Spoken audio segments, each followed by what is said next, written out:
Assalamualaikum warahmatullahi wabarakatuh. Saya Anissa Ulfa dari Pendidikan IPS 2017.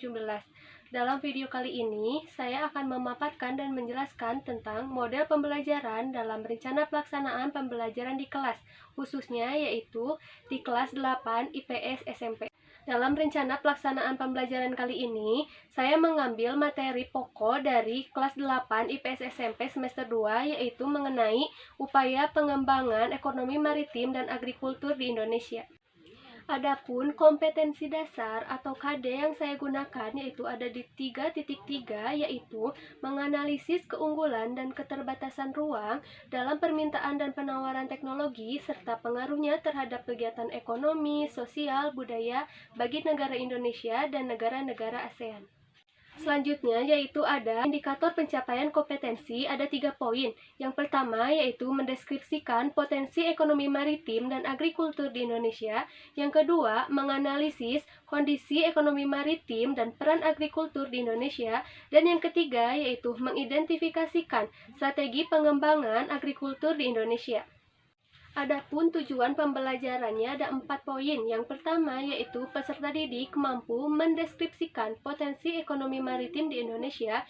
Yang kedua, peserta didik mampu mendeskripsikan potensi agrikultur di Indonesia. Yang ketiga yaitu peserta didik dapat mengidentifikasikan strategi apa saja tentang agrikultur di Indonesia. Dan yang terakhir yaitu yang keempat, peserta didik mampu mempresentasikan hasil diskusi tentang materi belajar yang sudah dijelaskan, yaitu mengenai ekonomi maritim dan agrikultur di Indonesia. Adapun materi pembelajaran yang harus disampaikan kepada peserta didik yaitu yang pertama, kondisi ekonomi maritim di Indonesia. Yang kedua, potensi ekonomi maritim di Indonesia. Yang ketiga, peran agrikultur di Indonesia. Yang keempat, kondisi agrikultur di Indonesia. Dan yang kelima yaitu strategi pengembangan ekonomi maritim dan agrikultur di Indonesia. Dalam rencana pelaksanaan pembelajaran kali ini, saya menggunakan media seperti laptop, PowerPoint, LCD, video-video mengenai materi, dan foto-foto mengenai materi. Model pembelajaran yang saya gunakan dalam rencana pelaksanaan pembelajaran yaitu menggunakan model pembelajaran WordSquare. Model pembelajaran WordSquare ini merupakan salah satu model pembelajaran sebuah permainan berorientasi pada keaktifan peserta didik dalam menjawab pertanyaan dan mencocokkan jawaban-jawaban yang sudah ada pada kotak persegi yang sudah disediakan. Model pembelajaran WordSquare ini sebenarnya sama dengan teka-teki silang, akan tetapi dalam WordSquare jawabannya sudah tersedia, tetapi untuk mengecoh peserta didik yaitu ditambahkan kotak-kotak dan huruf-huruf acak untuk mengecoh peserta didik dalam mencari jawaban guna untuk membuat peserta didik lebih fokus dan teliti sehingga dapat kritis dalam mencari jawaban tersebut. Fungsi dari model pembelajaran ini secara luas yaitu untuk membuat suasana pembelajaran lebih menantang dan lebih menyenangkan sehingga tidak monoton. Namun fungsi lainnya yaitu untuk memberikan pembelajaran yang lebih luas. Nah, ini salah satu contoh model WordSquare tersebut. Nah, setelah itu saya akan menjelaskan tentang materi pembelajaran yang saya ambil. Sebelum saya menjelaskan lebih rinci lagi, di sini ada contoh video dari kegiatan ekonomi maritim di Indonesia.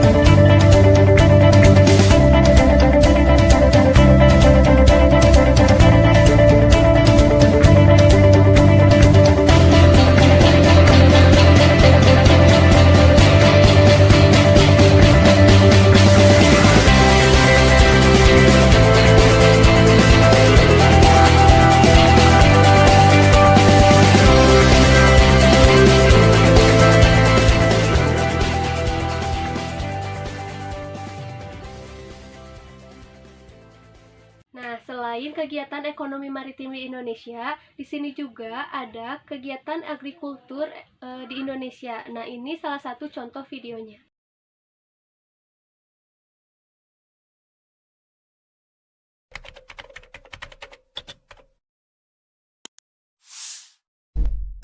barang siapa yang menguasai pangan, maka dia akan menguasai dunia.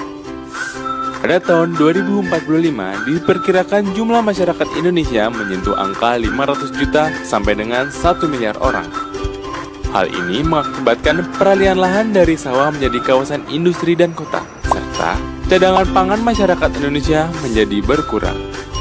Untuk mengatasi hal tersebut, pemerintah berupaya memanfaatkan lahan tidur berupa lahan kering dan lahan rawa. Lahan kering merupakan lahan pertanian yang mempunyai ciri-ciri umum, yaitu memiliki kandungan air yang rendah, lahan cenderung gersang, dan tidak memiliki sumber air yang pasti. Luas lahan kering di Indonesia mencapai 144.470.000 hektar atau mencapai 75,6% dari luas daratan Indonesia. Jagung merupakan salah satu produk yang banyak dihasilkan pada lahan kering.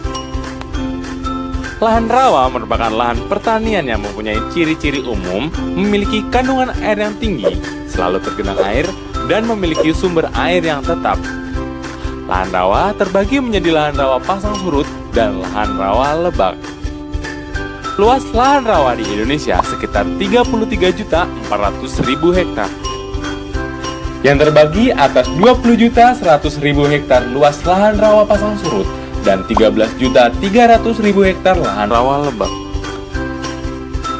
Ada jenis padi yang dapat hidup di lahan rawa.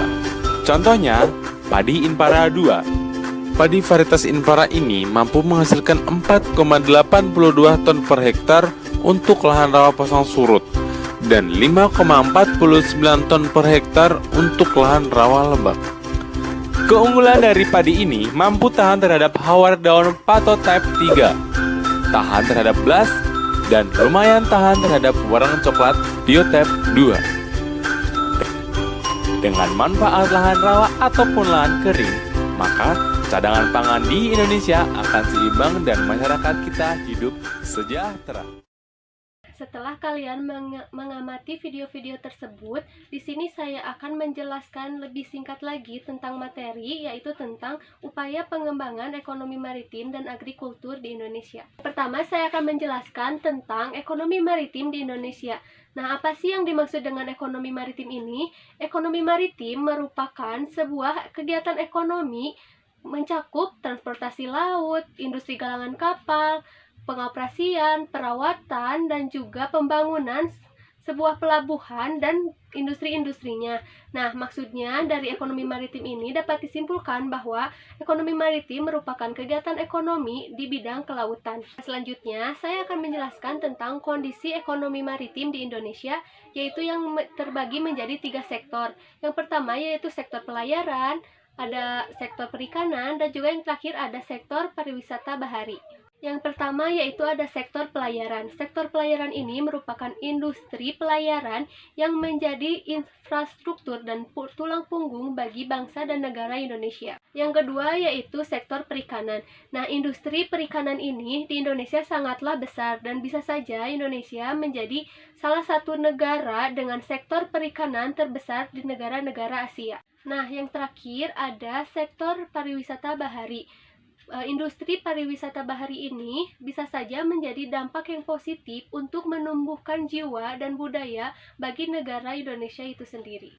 Selanjutnya, saya akan menjelaskan tentang potensi agrikultur di Indonesia. Indonesia ini merupakan salah satu negara dengan iklim tropis, sehingga Indonesia bisa menjadi atau memiliki potensi pertanian yang sangat baik pula. Nah, salah satu produk andalan dari hasil pertanian seperti buah-buahan dan juga sayur-sayuran, dan juga produk lain seperti rempah-rempah dan juga produk lainnya. Lalu setelah itu, ada peran agrikultur di Indonesia. Indonesia ini menjadi negara yang kaya akan sumber daya alam, tanahnya subur, dan sebagian masyarakatnya bermata pencaharian sebagai seorang petani. Nah, agrikultur atau pertanian ini menjadi sektor primer bagi perekonomian Indonesia, karena dengan hasil-hasil pertanian, Indonesia bisa mengekspor ke negara-negara lain, sehingga hasil pertanian ini menjadi salah satu penghasil devisa bagi negara. Tetapi di sini ternyata ada juga hambatan-hambatan dalam pengembangan agrikultur di Indonesia. Yang pertama yaitu skala usaha pertanian yang pada umumnya masih sangat rendah.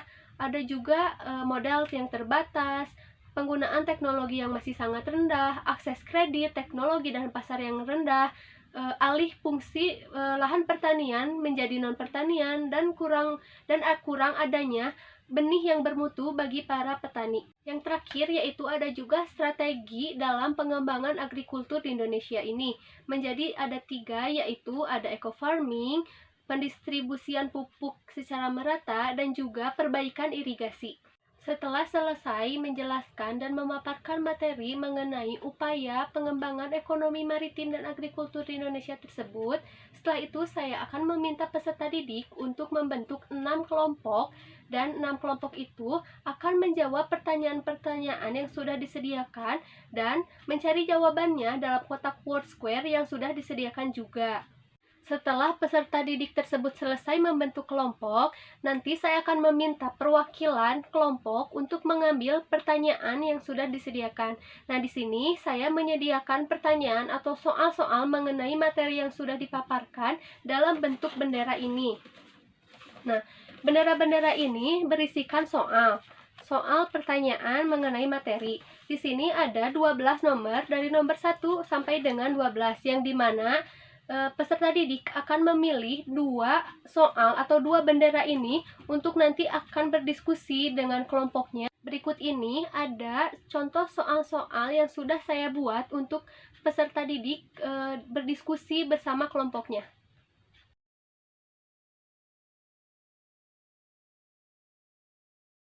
Nah, dan ini ada juga jawaban yang sudah saya buat menjadi word square atau teka-teki silang ini yang harus dicari oleh kelompok tersebut.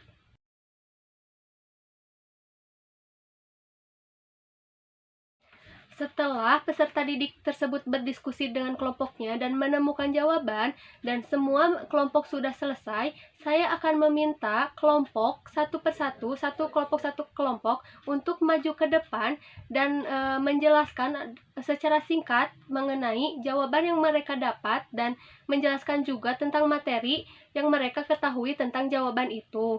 Nah, setelah maju ke depan, saya akan memberikan sebuah penghargaan bagi kelompok tersebut. Setelah hasil diskusi tersebut sudah dilaksanakan, selanjutnya saya akan atau guru akan menarik kesimpulan tentang pembelajaran mengenai upaya pengembangan ekonomi maritim dan agrikultur tersebut, menyimpulkannya dan bertanya kembali kepada peserta didik apakah ada yang mau ditanyakan kembali, dan setelah itu pelajaran mengenai upaya pengembangan ekonomi maritim sudah selesai dilaksanakan.